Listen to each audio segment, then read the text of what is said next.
ciidamada Puntland ayaa waxay saakay si rasmi ah ula wareegeen xarun muddo dheer ay ku sugnaayeen ciidanka PSF ee magaalada Boosaaso kadib markii wadahadallo la sheegay inay socdeen ilaa xalay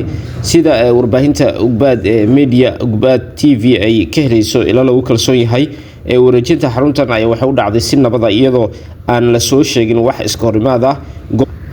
goobta ayaa imika waxa ku sugan ciidamada Puntland waxaana lagu arkayaa gaadiidkooda gudaha iyo banaanka xarunta waxaana arintan ay ku soo bigmaysaa maalin kadib markii madaxweynaha Puntland Saciid Cabdullaahi Deni uu muddo 48 saacadood u qabtay ciidamada aan ka tirsaneyn ciidamada rasmiga ee Puntland inay isu soo dhiibaan dawladda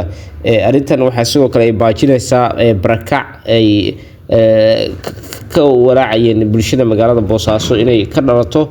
haddii ay ciidankaasi aan is soo dhiibeen oo ay dagaal ay ku galaan gudaha magaalada Boosaaso ay adkaan lahayd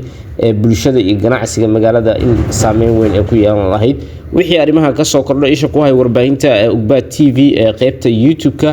iyo sidoo kale qaybta Facebook Ugbaad Media iyo TikTok oo iyana Ugbaad TV aad si toos ah nooga daawanaysaan warbaahinta Ugbaad Media Group.